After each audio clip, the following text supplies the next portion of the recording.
City news मध्ये आपलं स्वागत।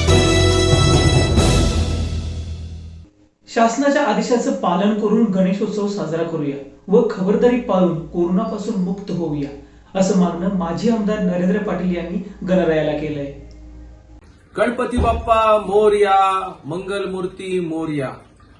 गणरायाच्या आगमनाने आज संपूर्ण जग हे गणरायाचं स्वागत करत असताना आपल्या देशामध्ये जगामध्ये कोरोनाचं मोठं संकट या ठिकाणी निर्माण झालेलं आहे।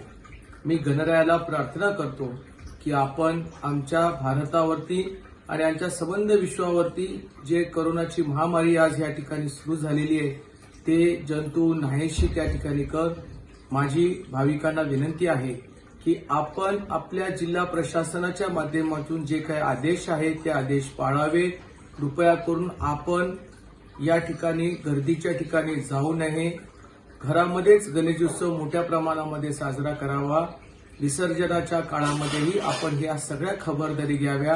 मी परत एकदा गणरायाला प्रार्थना करतो की जे आमचे नागरिक आहेत या सगळ्या नागरिकांना या कोरोनापासून लवकरात लवकर मुक्त कर। गणपती बाप्पा मोरया, मंगलमूर्ती मोरया। पत्रकारांना सुद्धा आता लोकल ट्रेनमध्ये प्रवास करता येणार असल्याचं मदत व पुनर्वसन मंत्री विजय वडेट्टीवार यांनी सांगितलंय। संदर्भामध्ये आता आम्ही नुकताच निर्णय झालेला आहे, ज्यामध्ये शासकीय कर्मचारी, रेल्वेचे कर्मचारी असतील किंवा आता वीज निर्मिती करणारे कंपन्यांचे सुद्धा काही एम्प्लॉय असतील आणि वीज विभागाच्या अधिकाऱ्यांना सुद्धा आता लोकलने प्रवास करायसाठी यापूर्वीच परवानगी दिलेली आहे। आता आम्ही नव्यानं पुन्हा विजेच्या संदर्भात खाजगी इंडस्ट्रीचे जे काही कर्मचारी आहे, खाजगी वीज पुरवठा करणाऱ्या कंपन्या आहेत, त्यांच्यासुद्धा काही एम्प्लॉईला परमिशन देण्याचा विचार होता, कारण वीज ही अत्यंत महत्त्वाची होती। म्हणून ही लोकलमध्ये आता त्यांनासुद्धा परवानगी देत असताना मुंबईच्या पत्रकारांनी मंत्रालयापर्यंत येत असताना जी दमकछाक होत होती त्या संदर्भात सुद्धा आमच्या सरकारकडे मागणी केलेली होती आणि आम्ही असा निर्णय घेतो आहोत आमच्या सरकारच्या माध्यमातून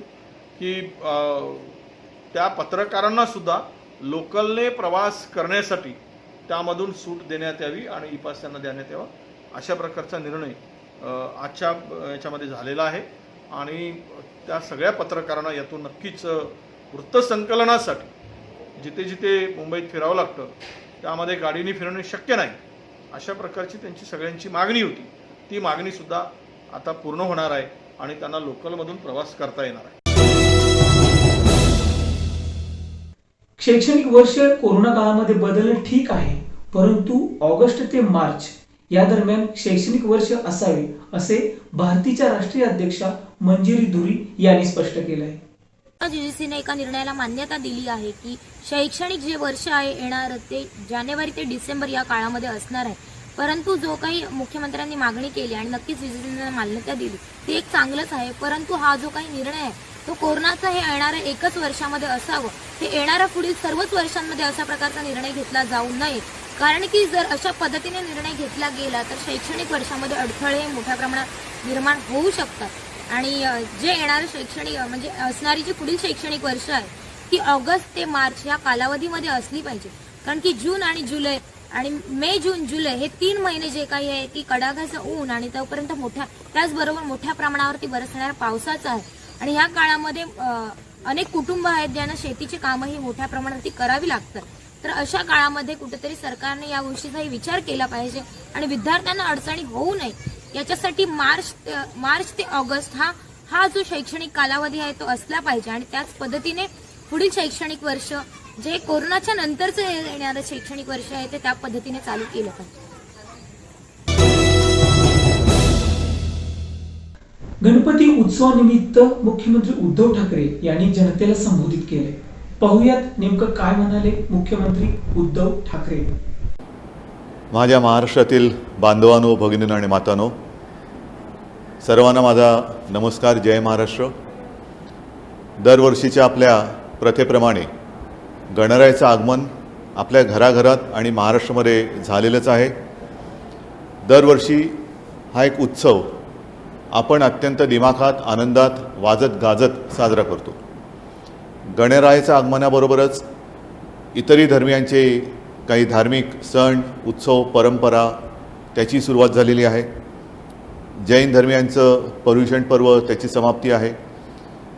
उत्सव सुरू असला तरी आपल्याला पूर्णपणे एका जाणीवेने हा उत्सव साजरा करावा लागतो आहे. पहिल्या प्रथम मी तमाम माझ्या नागरिकांना गणपती उत्सव मंडळांना मनपूर्वक धन्यवाद देतो आहे. याचं कारण असं की त्यांनी यावर्षीचा हा जो काही गणेशोत्सव आहे उत्सव असतानाच दुसरं एक संकट कोरोनाचं संकट हे अजूनही आपल्या अवतीभोवती घोंगावतं आहे. त्याचं भान ठेवून अत्यंत साधेपणाने हा आपला सण साजरा करण्याचं ठरवलेलं आहे.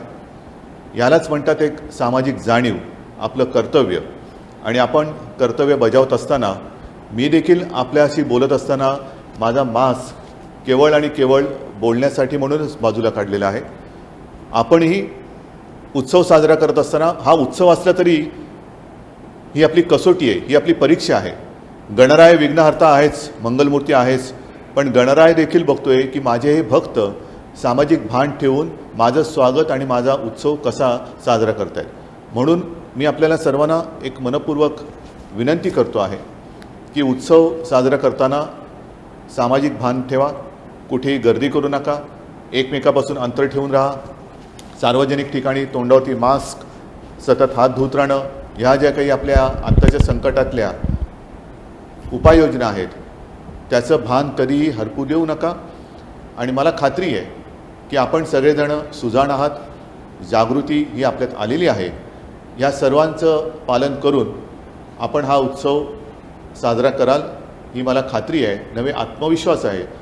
मी गणरायाच्या चरणी मनापासून प्रार्थना करतो की हे गणराया तू विघ्नहर्ता आहेस, तू मंगलमूर्ती आहेस. हे संपूर्ण जग व्यापून टाकलेलं कोरोनाचं संकट तुझ्या ह्या आगमनानंतर नष्ट होऊ दे आणि पुन्हा एकदा ह्या माझ्या महाराष्ट्राला, हिंदुस्थानला आणि केवळ हिंदुस्थानाला, आपल्या देशालाच नव्हे तर संपूर्ण विश्वाला तुझ्या चमत्काराची प्रचिती येऊ दे. पुन्हा एकदा आनंदाचं, निरोगी आरोग्याचं जीवन सर्वांना जगण्याचा आनंद मिळू दे. मनपूर्वक प्रार्थना करतो. तुम्हाला सगळ्यांना शुभेच्छा देतो. जय हिंद, जय महाराष्ट्र. सध्याची पत्रकारिता नेमकी कोणत्या दिशेला भरकटली आहे या संदर्भात पत्रकार रवीश कुमार यांनी केलेलं हे परखड विश्लेषण.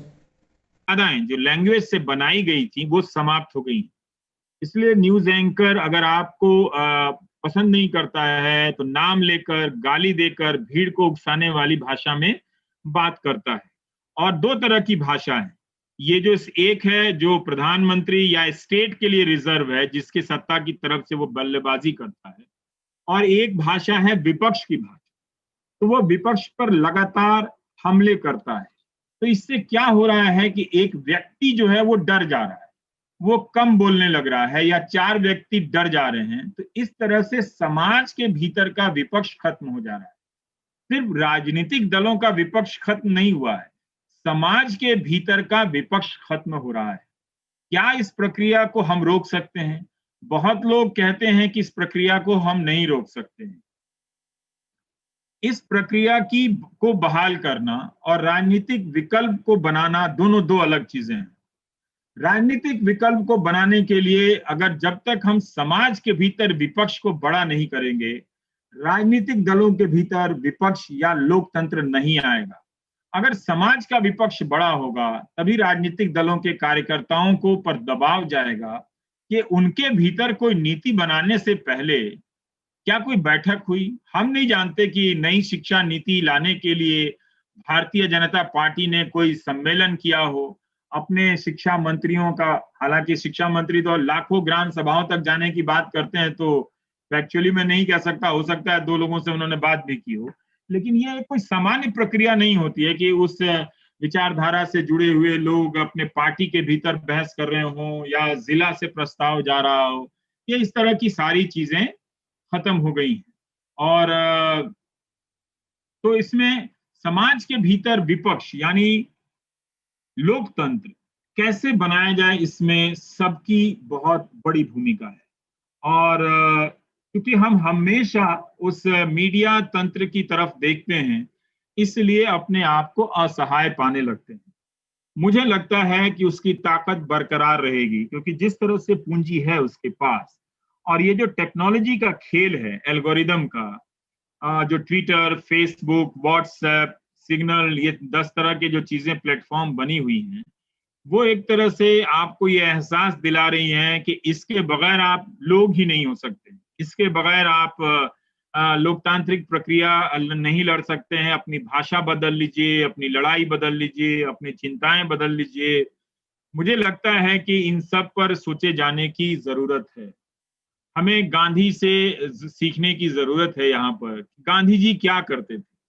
गांधी जी बड़े कम्युनिकेटर थे अपने जमाने के, और उस जमाने में भी जब वो हिंदुस्तान में सक्रिय हो रहे हैं तो पश्चिम के देशों में टेलीविजन बहुत सक्रिय हो चुका था। तब अमेरिका में टेलीविजन या टेलीग्राम बिजली से ज्यादा उसके आने से पहले फैल चुका था और अपना असर दिखा रहा था।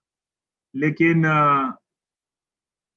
गांधी उससे प्रभावित नहीं होते, खुद अखबार जरूर निकालते हैं, और लेकिन वो पहले अखबार के से पहले लोगों के बीच जाते हैं। आप याद कीजिएगा, जब वो चंपारण जाते हैं तो कहते हैं कि प्रेस से अनुरोध करते हैं कि आप कुछ दिन तक मेरे संपर्क में ना आए, मुझसे दूर रहें। जबकि वो गए थे पत्रकार के बुलाने पर। पीर मुनीस और जो प्रताप के प्रतिनिधि थे, वो उन्होंने जब खबरें लिखनी शुरू की और राजकुमार शुक्ल गए, और जिन खबरों के चलते गणेश शंकर विद्यार्थी को जेल की सजा भी हुई थी, गए थे पत्रकार के बुलावे पर, लेकिन उन्होंने कहा कि अभी वो जनता को समझना चाहते हैं तो आप ना आए।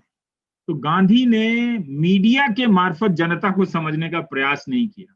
आज ज्यादातर लोग मीडिया के मार्फत जनता को समझने का प्रयास कर रहे हैं और चूक कर रहे हैं, क्योंकि उसके मार्फत से अगर आप प्रयास करेंगे तो कई तरह के धोखे खाएंगे। एल्गोरिदम एक चीज होती है, आप इस मीडिया तंत्र जिसमें न्यूज चैनल और ये सब हैं, ट्विटर, फेसबुक, व्हाट्सएप वगैरह वगैरह हैं, उसको मैं इसमें एक तरह के खास जो उसका एल्गोरिदम का फॉर्मूला है, आप यूं समझिए कि आप अगर आप एक खास तरह के कंटेंट को सर्च करते हैं 4 दिन तक, तो 5वें दिन से आपको ये भी आने लगता है, उस लाइन में वो फ्रेम करता है कि आपके सोचने की दिशा ये है, तो फिर एक वीडियो भेजेगा आपको जो ये बताएगा कि हॉलोकास्ट हुआ ही नहीं था, हिटलर ने 60 लाख यहूदियों को नहीं मारा था। और उसके प्रभाव में ऐसी पीढ़ी है जो यकीन करती है कि इस तरह का जिनोसाइड नहीं हुआ था, और ये सभी सोशल मीडिया के प्लेटफॉर्म से किए जाते हैं। ये बड़ा खुलासा था, लेकिन अभी भी ये प्रक्रिया नहीं रुकी है। लेकिन इसने जो किया है वो ये समझिए, इसने किया ये है कि रेफरेंस पॉइंट बदल दिया है सोचने का जो प्रस्थान बिंदु है उसमें बदलाव कर दिया है पूरी तरीके से। एक ऐसी पीढ़ी है जो वाकई मानती है कि जिनोसाइड नहीं हुआ था, लाखों यहूदी नहीं मारे गए थे, जबकि अभी भी उस तरह के केंद्रों के जो पूरा फिजिकल स्ट्रक्चर है वो आपका मौजूद है। तो आप देखें कि ये एक चीजें हैं कि वो आपको ले आता है कि आप लाइक और डिसलाइक पकड़ लेता है, तो आप भी देखिएगा कि आप डिसलाइक पर हैं वहीं पर, और लाइक, वो दोनों एक एल्गोरिदम के प्लेटफॉर्म पर आपको खेल खिला रहे हैं। मतलब आप जिसको डिसलाइक कर रहे हैं उसी के पीछे पीछे घूम रहे हैं लाइक डिसलाइक करने के लिए, या उसको उसके कंटेंट को देखकर गुस्साने के लिए। जान गए हैं कि ये गोदी मीडिया है, इसका काम यही करना है। तो और एक और पतन ये लिखने वाले बहुत सारे लोग जो उस मीडिया के आलोचक हैं, और उसके जो को प्लेटफॉर्म है, जैसे टेलीविजन का को प्लेटफॉर्म है ट्विटर, फेसबुक को प्लेटफॉर्म है इन सब का, और ये सब एक डिजाइन से टेक्नोलॉजी के जरिए, आप फेसबुक के ही प्रकरण को समझें तो वहां बड़े पूंजी फेसबुक मिलकर एक तरह की खास तरह की राजनीति को बढ़ावा देते हैं, जिसका वही उद्देश्य है कि 2% लोग अमीर रहें, बाकी सब गरीब हो जाएं। तो उस को प्लेटफॉर्म में जाकर आप उसके लाइक और डिसलाइक पर फंसे रहते हैं। जो व्यक्ति बड़े बड़े प्रोफेसर तक लिखते हैं ये एक न्यू लो है, वो 100 बार कह चुके हैं न्यू लो है, लेकिन फिर परसों भी जाकर कहने वाले हैं, तो वहां पर बने रहकर, उन प्लेटफॉर्म पर बने रहकर, इसकी उन्हें लगता है कि आप इस प्लेटफॉर्म पे बने रहकर आप लड़ लेंगे, लेकिन एल्गोरिदम से आपकी बातें पहुंचेगी नहीं। आपकी तरह सोच का कोई व्यक्ति अगर सर्च कर रहा है, वो उसी तरह का पैटर्न बनाता है। मान लीजिए कि वो 4 गांधी जी के बारे में पढ़ रहा है और लगातार पढ़ता है, तो एल्गोरिदम उसको गांधी के की सराहना में लिखे गए या गांधी के ही अपने कोई पुराने पैम्फलेट को पॉपअप करके नहीं देगा कि आप ये भी देख लें, ये भी गांधी जी ने कहा था, आप गांधी जी का सर्च करते हैं। जैसे आप जूते की बात करें तो फेसबुक पे आने लगता है तरह तरह के जूते का विज्ञापन, तो उसी तरह से वो पकड़ता है। तो वो क्या करेगा कि वो उस तरह की बातों को ले आएगा जो गांधी जी के बारे में साध्वी प्रज्ञा भोपाल में कह देती हैं, और उसको पॉपअप करेगा कि ये भी एक व्यू है गांधी का। तो लाइक डिसलाइक के खेल में यही होता है, और वहां पर ज्यादातर लोगों को लगता है कि बहुत नेगेटिव है, और वो भी उसी तरह से होने लगते हैं। तो अगर आप मेहनत करके लिखें तो वो लोग जो आलोचक हैं वो उसे नहीं पढ़ेंगे, लेकिन अगर आप ऐसे इस तरह की हरकत करने वालों को अगर आप उसी की भाषा में लिख दें तो आपको 1000 लाइक मिल जाएगा। यानी कि जो लोग इस व्यवस्था से नाराज हैं, इसके आलोचक हैं, उनके भीतर भी वही प्रवृत्ति आ गई है, लाइक या डिसलाइक, दोनों में कोई अंतर खास नहीं है।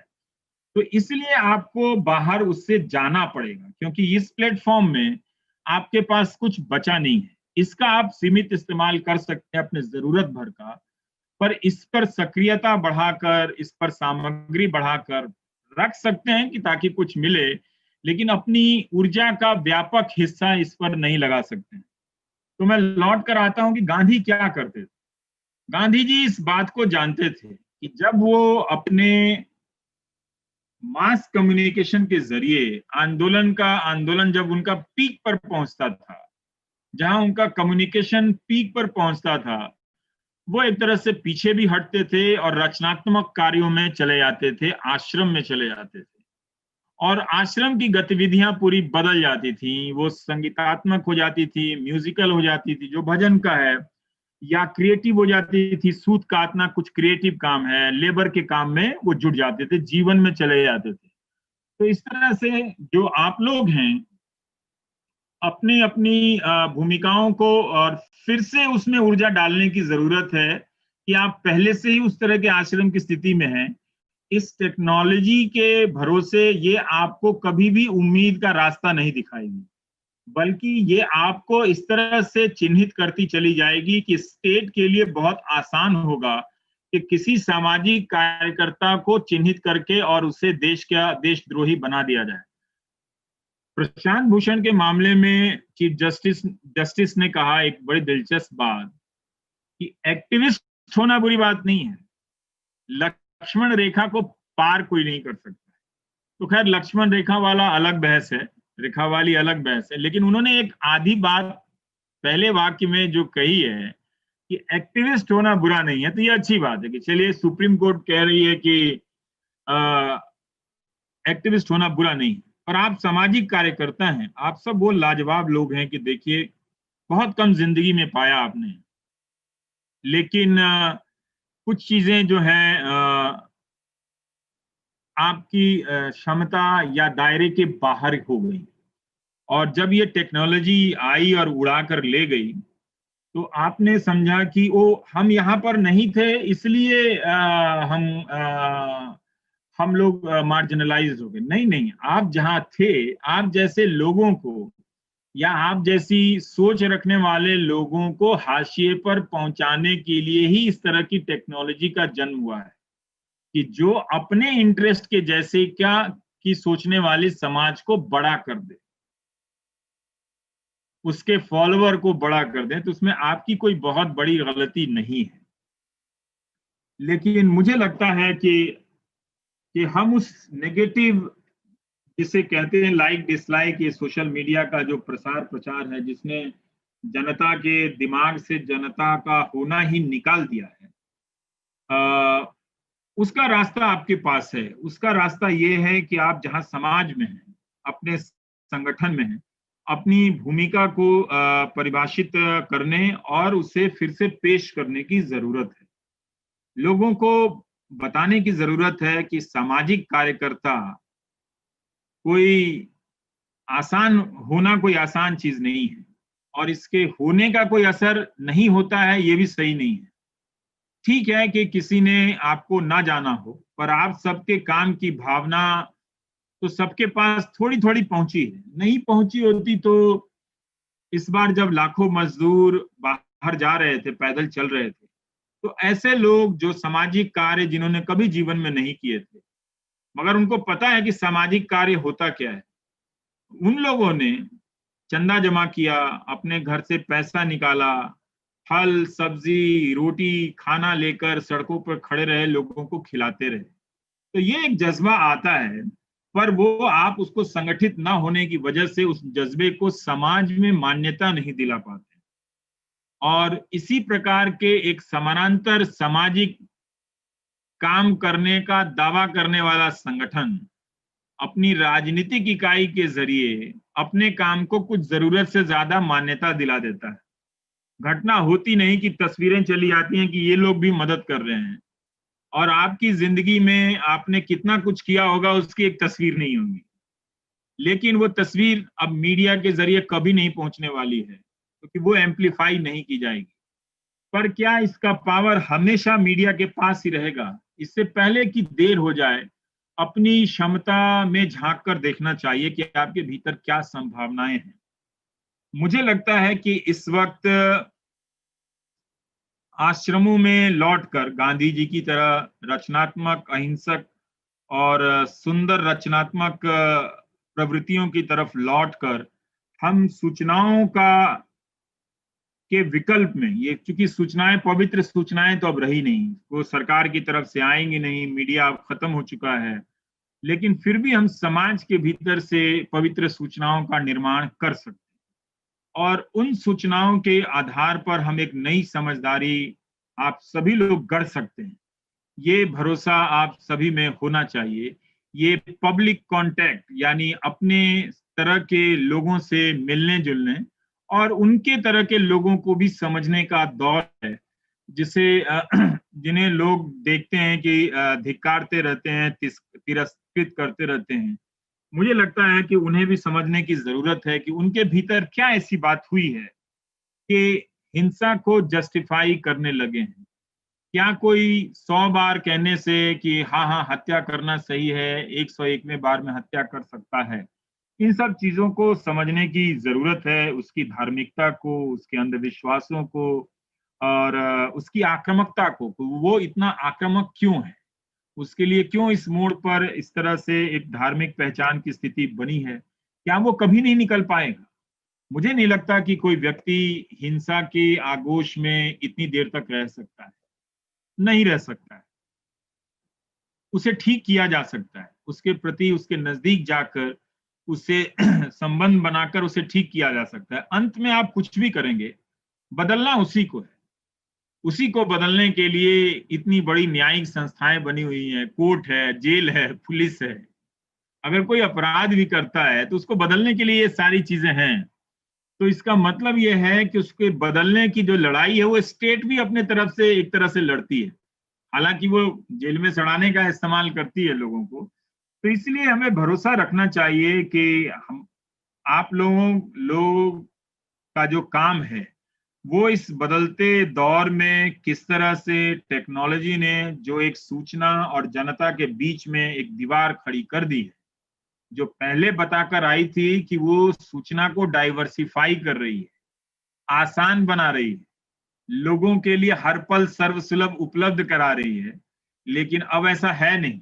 अब हम उसके खेल को समझ गए हैं कि झूठ की संरचना से एक मानसिक सोच में लोकतंत्र का विस्थापन किया जा सकता है, दिमाग से डेमोक्रेसी हटाई जा सकती है और उसकी जगह पर हम कुछ और ला सकते हैं। तो इसलिए आप बात बात पर ऐसी भीड़ को देखेंगे कि जो जाकर मार दे रही है। ये भीड़ समाज के भीतर पहले भी थी, आगे भी रहेगी, लेकिन इस तरह से मल्टीप्लाई नहीं हुई थी। लेकिन दूसरी तरफ सही बात करने वाले, उससे गलत कहने वाले इंडिविजुअल लोग दिन रात पीछे पीछे डरते हुए चले जा रहे हैं। तो ये एक टाइम है कि हम लोकतंत्र को फिर से रीडिफाइन करें और री इमेजिन करें, उसकी कल्पना को हम एक तरह से उसको पेश करें। क्योंकि आप ये देखें कि एल्गोरिदम का एक ही काम है कि वो टेक्नोलॉजी कहती जरूर है कि वो सूचना के लिए आई है, लेकिन वो सूचना विहीन समय का निर्माण कर रही है। और सूचना विहीन समय में जनता के पास समय नहीं है जीवन के अलावा, जीवन जीने के अलावा। तो वो जब वो रात को लौट कर आती है तब तक उसको सैनिटाइज किया जाता है व्हाट्सएप के जरिए, टेलीविजन के जरिए, डिबेट के जरिए, जिसमें एंकर जो है वो तलवारें भांज रहा होता है।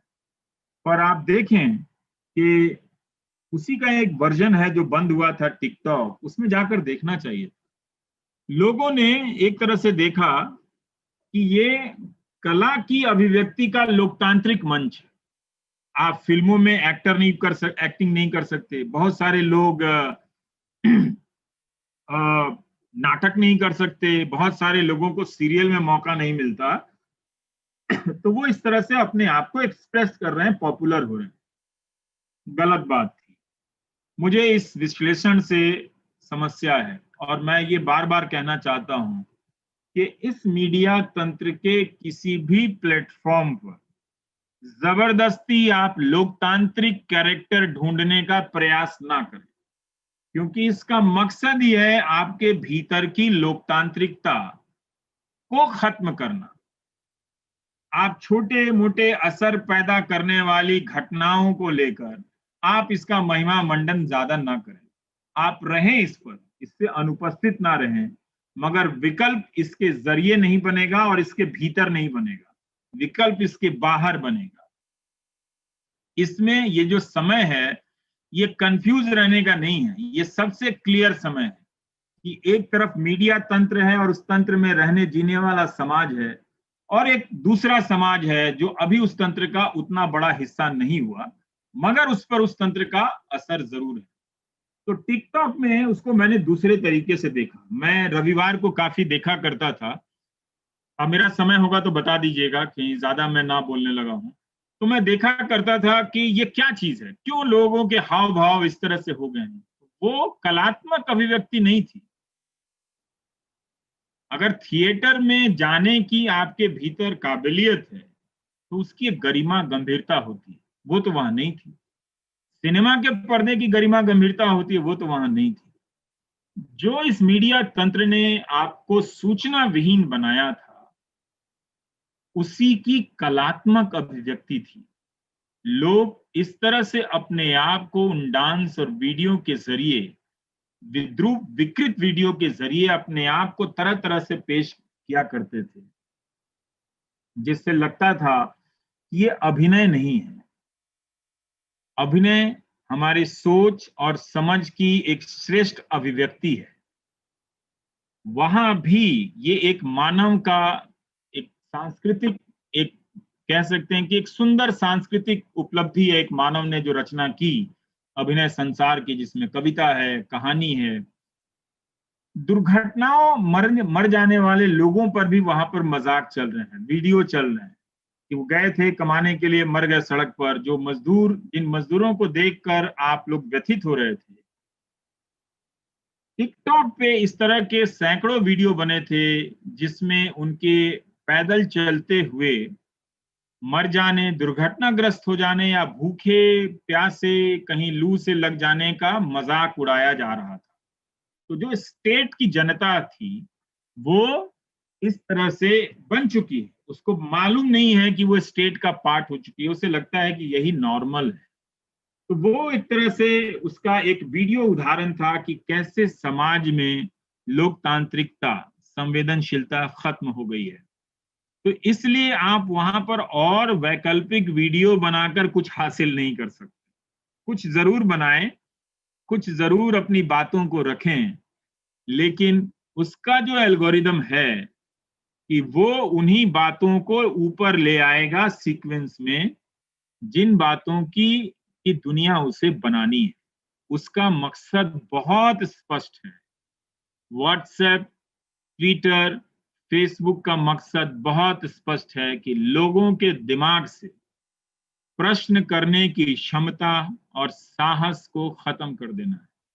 अगर आप स्टेट की जनता बनकर किसी को गाली दे रहे हैं, किसी को धमकी दे रहे हैं, किसी को ट्रोल कर रहे हैं, वो उसे मान्यता देता है।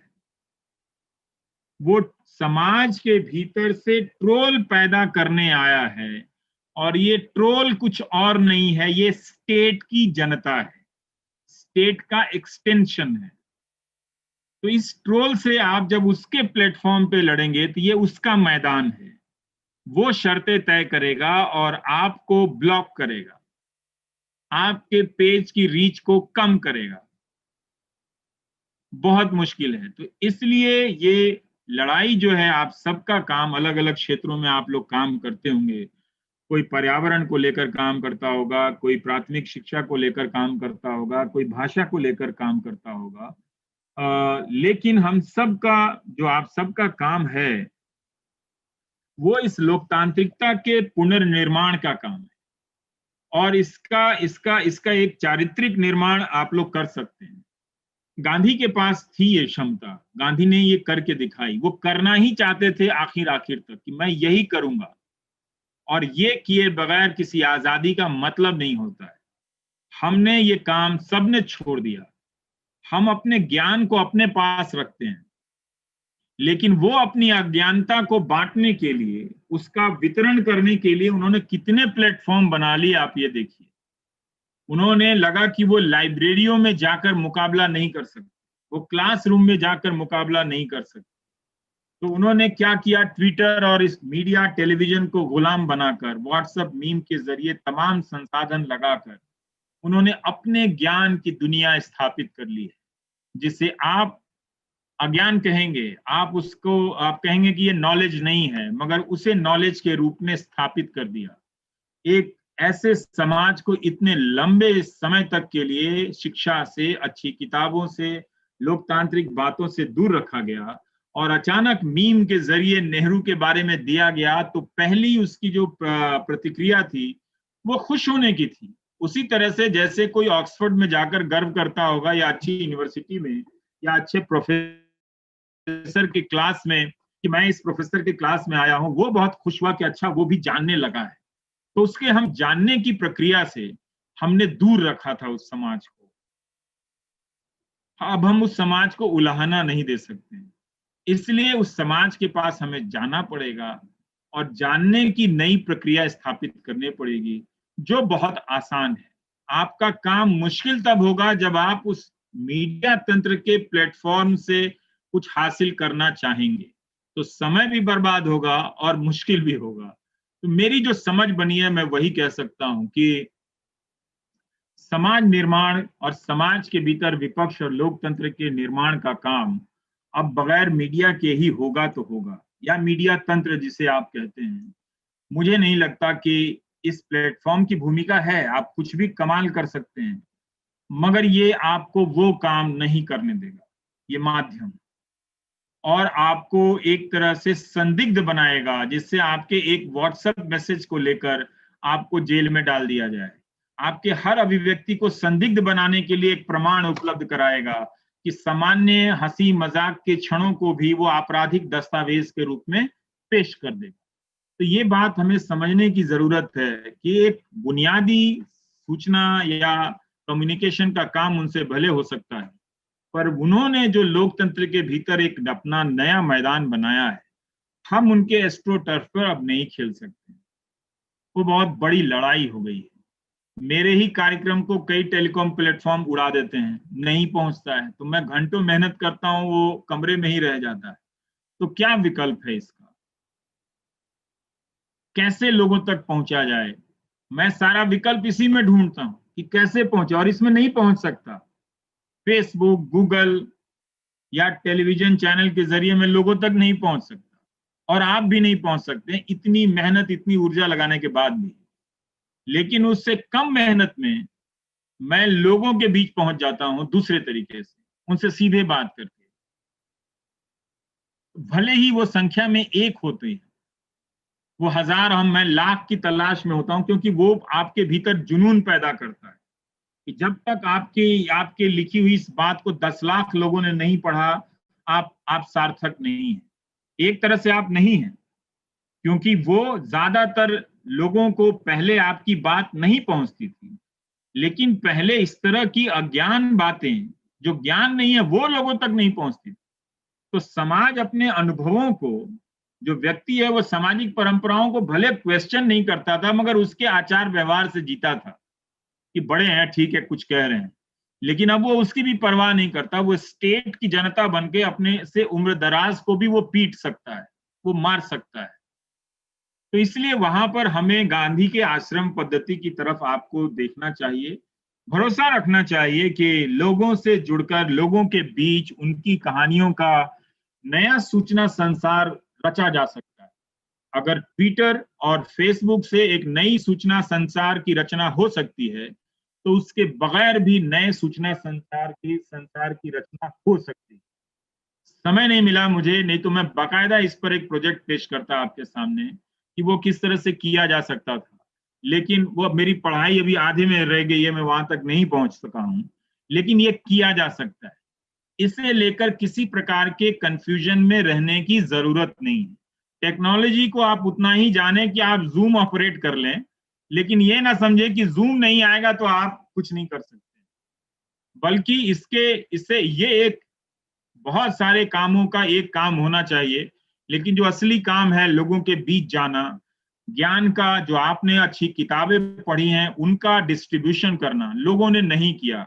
मैं ही खुद एक साधारण बैकग्राउंड से आया था, अच्छे अच्छे प्रोफेसर को मैं देखता था कि वो पूरी क्लास से रुक कर बात नहीं करते थे, और मैं बड़े कमाल के प्रोफेसरों से पढ़ा हूं, जाकर टोक देता था कि आप किस तरह के डेमोक्रेटिक आदमी हैं, क्या 20 साल के लड़के से बराबर पर बैठ के बात नहीं करते हैं।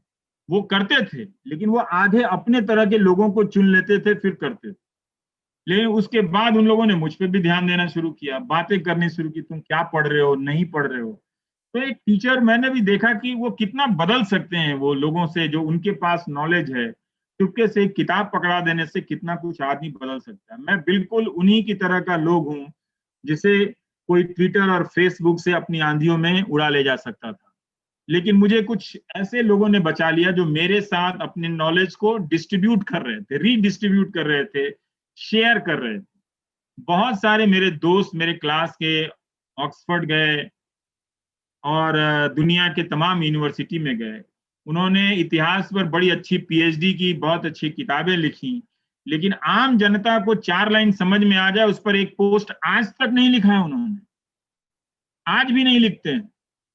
उनका ये काम ही नहीं है कि 4 किताबें पढ़कर अगर बातें हो रही हैं तो इस पर एक ढंग से पोस्ट लिख दें। पूरी दुनिया में नहीं पहुंचेगी, उनके 4 रिश्तेदार तो पढ़ लेंगे।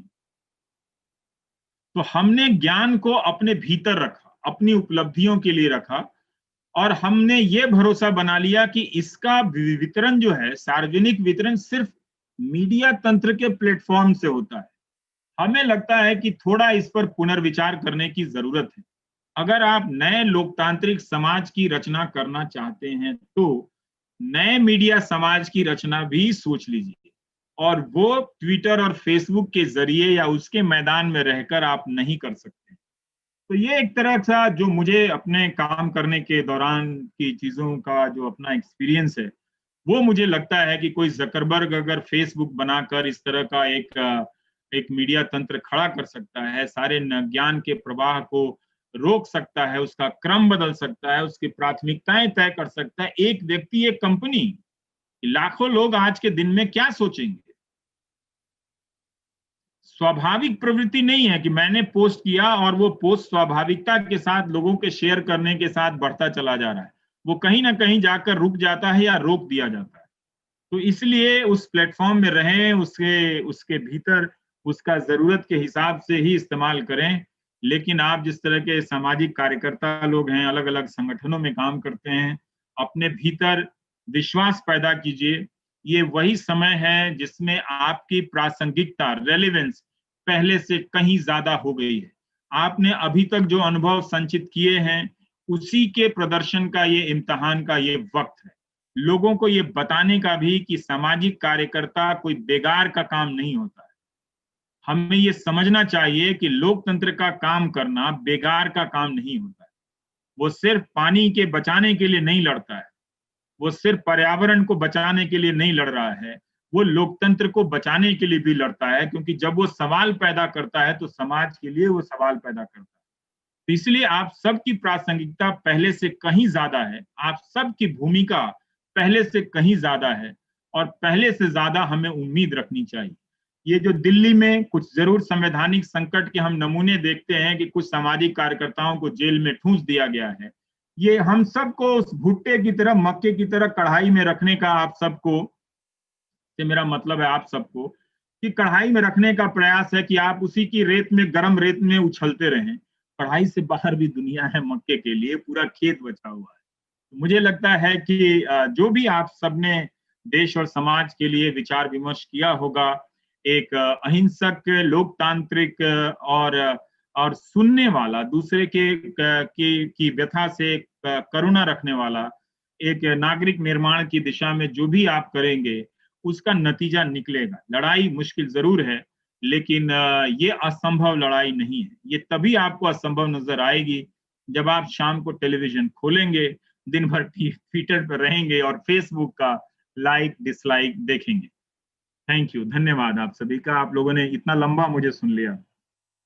धन्यवाद रवि जी, आपने जिस तरह से खुल के टेक्नोलॉजी के माध्यम से सोशल मीडिया के ट्रैप में जो जनता फंसे जा रही है, जो खुल के आपने बात बताई, और लोकतंत्र को पुनः स्थापित करने के लिए जो आपने एक रोड मैप बताया, काफी बहुत बढ़िया, आपने मनोबल बढ़ाने लायक और एक अच्छा मार्गदर्शन लायक आपने बात रखी है। काफी आपका अभी तक का सफर बहुत प्रशंसनीय है। आप एक वन मैन आर्मी की तरह जो लड़ रहे हैं इंडियन न्यूज चैनल राष्ट्रीय स्तर पे, काफी प्रेरणादायी है। आपने समय निकाल के हम सब लोगों को जो मार्गदर्शन किया, उसके लिए मैं तहे दिल से आपका शुक्रिया अदा करता हूँ। धन्यवाद जी। धन्यवाद। वैविध्यपूर्ण घडामोडींसाठी पाहत रहा फक्त सिटी न्यूज।